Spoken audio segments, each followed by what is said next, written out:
Vamos lá, galera. Dando prosseguimento aí à nossa aula, a gente vai falar um pouquinho agora em relação à pedologia, né? Que nada mais nada menos do que é o estudo dos solos. E nesse início a gente vai falar um pouquinho de como esses solos se formaram.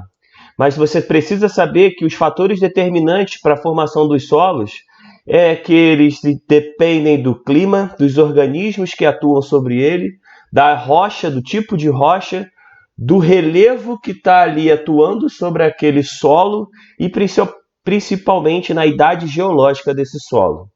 Tudo bem? Então a gente pode perceber aí que durante essa pedogênese, o fator determinante são os agentes intempéricos, né? O físico, o químico e o biológico. Além de toda a ideia dessas camadas aí do material orgânico, do acúmulo de humus, que é responsável principalmente pela fertilidade deste solo. Beleza? Se você pegar o solo, né, e você escavá-lo, você vai perceber que esse solo ele tem diferentes camadas, vamos dizer assim.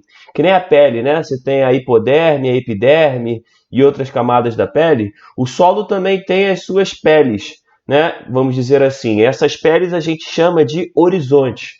E os horizontes são o O, o A, o B e o C. E você ainda tem o horizonte R, que a gente vai chamar de rocha matriz. Tudo bem?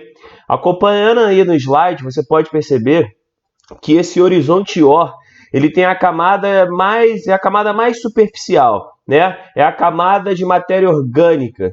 E você tem aí os diferentes graus de decomposição, principalmente composto por folhas e outros detritos. Já no horizonte A, né, que normalmente esse horizonte ele tem uma coloração mais escura, já é a área de decomposição de todos os seres vivos, beleza? É onde você inicia a fixação das raízes das vegetações. Tudo bem?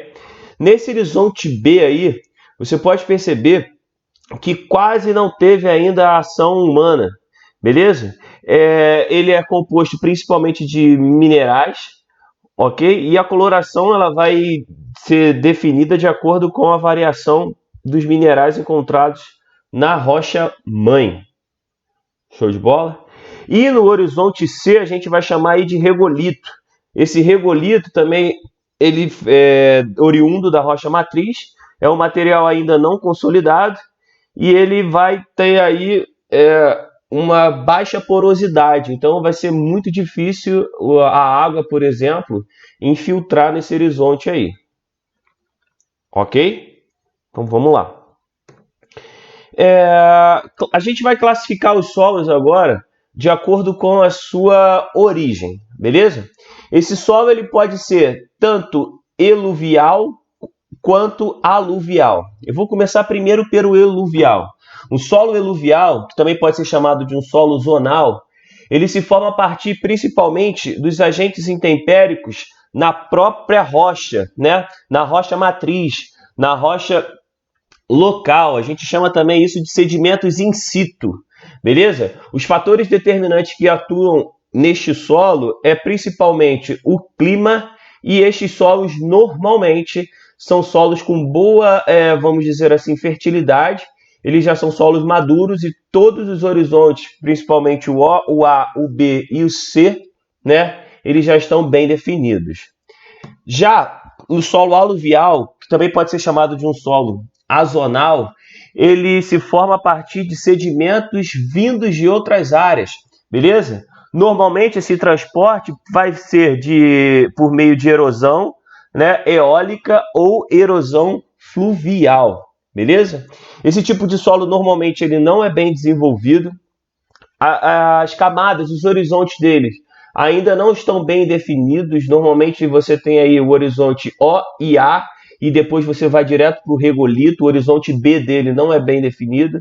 E essas áreas, normalmente, onde você encontra esse solo, são de áreas que você tem um leve descida, né? Um leve declive. Tudo bem? Então agora a gente vai falar de alguns tipos de solo existentes aí, tanto no nosso país como no mundo. Show? Iniciando aí pelo latossolo. Você pode perceber que o latossolo ele é tipicamente de clima tropical, onde você tem as temperaturas altas aí e uma abundância de chuvas, beleza? Então a água da chuva vai ser determinante aí para fazer essa erosão pluvial e formar esse solo. É um solo relativamente pobre em mineral, porém é um solo bem, além da erosão, desculpa, o intemperismo químico também atua com grande intensidade nessas regiões tropicais. É um solo relativamente pobre em mineral, mas é o predominante aqui no nosso país. Tudo bem? Depois a gente tem aí o litossolo. O litossolo já é o contrário. Você encontra esse litossolo em áreas áridas, por exemplo. É um solo raso, é um solo onde você vai ter aí a ação direta do intemperismo físico por conta da ausência, principalmente, dessas chuvas e por conta, principalmente, da variação das temperaturas. Beleza? Aqui no Brasil, né, o ciclo da cana-de-açúcar, principalmente, foi consolidado no litoral nordestino, até a área aqui mais ou menos do Espírito Santo, onde você teve aí a formação das capitanias hereditárias aqui no nosso país.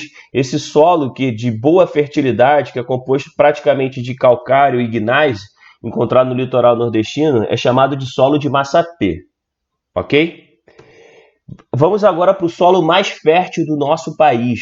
É um solo ali encontrado no centro-sul, ele é encontrado ali no estado de São Paulo, predominantemente. Você tem um pouco ali no Paraná. Foi fundamental para o ciclo do café no nosso país. E ele é extremamente fértil, principalmente pela intensidade de atividades vulcânicas que teve naquela região ali, num passado não tão distante assim, que é o solo de terra roxa.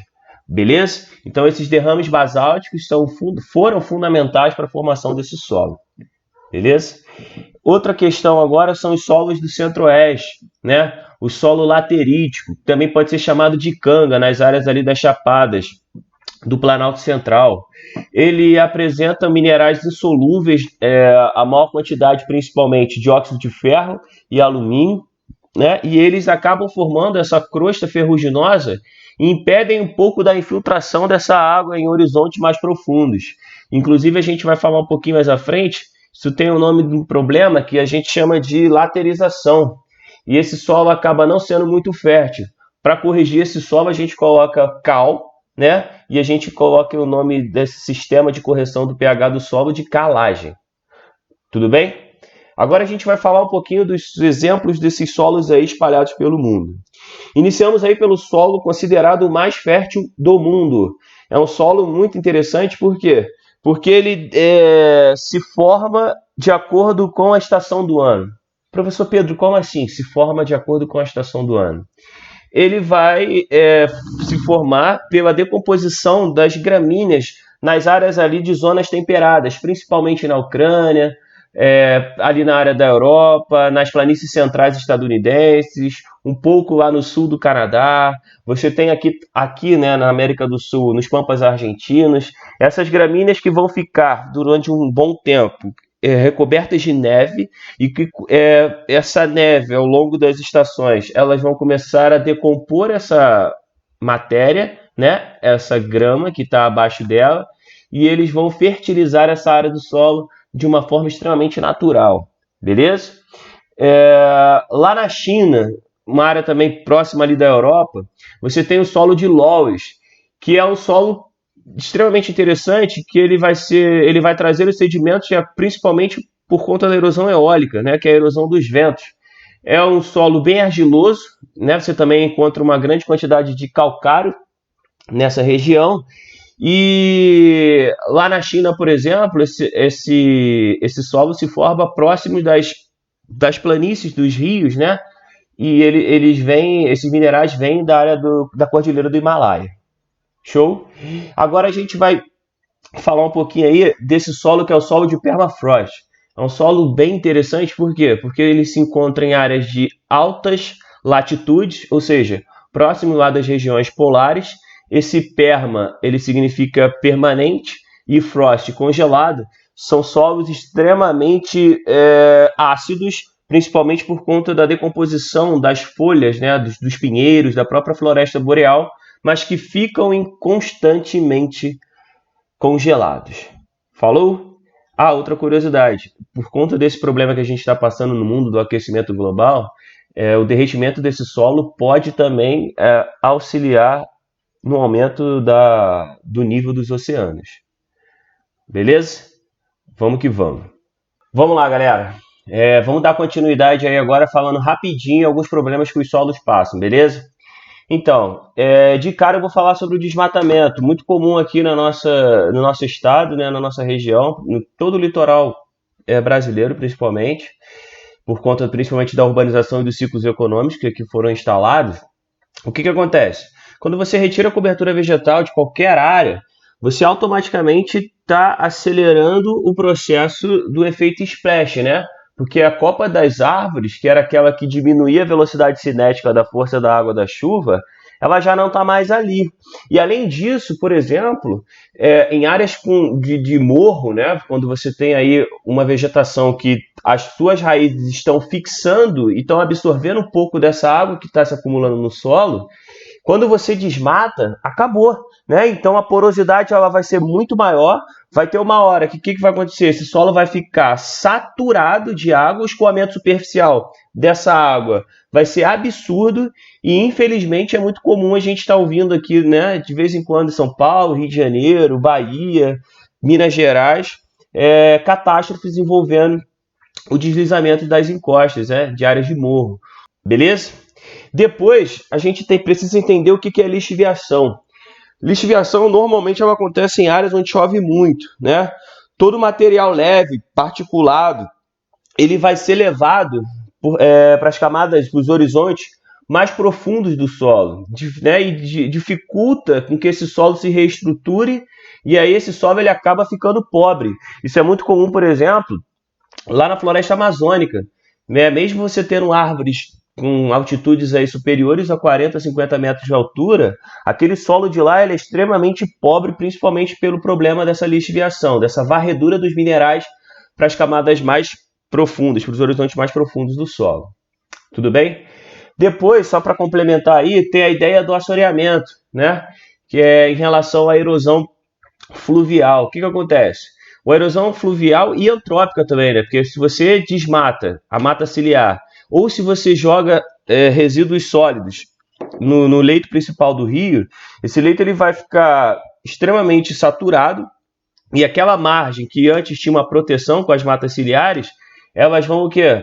Desgastar e vão também para o leito dos rios. Esses sedimentos vão ficar acumulados ali e aí você vai poder ter enchentes, por exemplo, por conta do fluxo natural das águas no período das cheias ficarem mais altos, só que aquele leito está todo o quê? Assoreado de resíduo, né, de lixo, de resíduos sólidos e também dos sedimentos das margens desse próprio rio. Beleza? As queimadas ainda é um problema no mundo inteiro, não é só no Brasil, né? Porque muita gente ainda faz a prática da agricultura itinerante, porque aquelas cinzas vão e acabam fertilizando o solo por um tempo determinado, mas é uma prática ainda muito utilizada, infelizmente, extremamente momentânea, né? Essa fertilidade ela é momentânea, isso está inclusive causando um problema muito grande lá na área do Sahel, na África, né? Onde você está perdendo aquele paredão verde e você está aumentando a expansão do deserto do Saara, dentro ali das áreas da floresta e das próprias savanas africanas. Beleza? Outra questão interessante é a monocultura, né? Toda vez que você realiza um tipo só de atividade agrícola, você tende a deixar esse solo mais pobre. Por quê? Porque os vegetais vão consumir praticamente os mesmos elementos sempre desse solo. Então você não vai ter essa troca de nutrientes aí. Então esses solos vão acabar ficando extremamente empobrecidos. Tudo bem? Aqui no sertão nordestino, no nosso país, a gente tem o problema da salinização, né? E também áreas que você tem a irrigação de uma maneira irregular. O que acontece?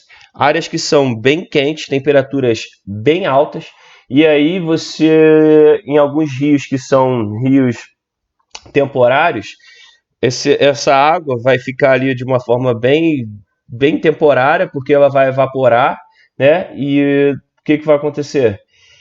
O afloramento desses sais minerais vai criar crostas nessa camada, beleza? E esse solo vai ficar também extremamente pobre de minerais. Por quê? Porque a água evapora e o sal fica contido nessa área, beleza? Algumas formas aí de você conservar o solo é a realização para diminuir a velocidade, né, da erosão laminar e do escoamento superficial. Você tem as curvas de nível, você tem também os terraços, que são principalmente em áreas montanhosas. Você tem como fazer o plantio direto, que você revolve, você mexe o mínimo possível na terra, né, do cultivo anterior. Você corrigindo o pH do solo, né, com o sistema de calagem, principalmente com biólogos, geólogos, agrônomos que entendam, né, dessa questão do solo. Você praticar a rotação de culturas juntamente com a técnica do pousio, né? Você pega o módulo rural ali e sempre vai trabalhando no período de colheita e no período de plantio. Você troca e envolve todas as áreas deste módulo rural para que você também troque esses nutrientes. E aí você vai trocar os nutrientes, esse solo nunca vai ficar pobre de nutrientes, beleza? E aí quando você bota o pousio, você deixa uma área descansando, entre aspas, né? Para que ele se regenere. Tudo bem? Então agora vamos partir para os exercícios lá na página 169. Um abraço e vamos que vamos.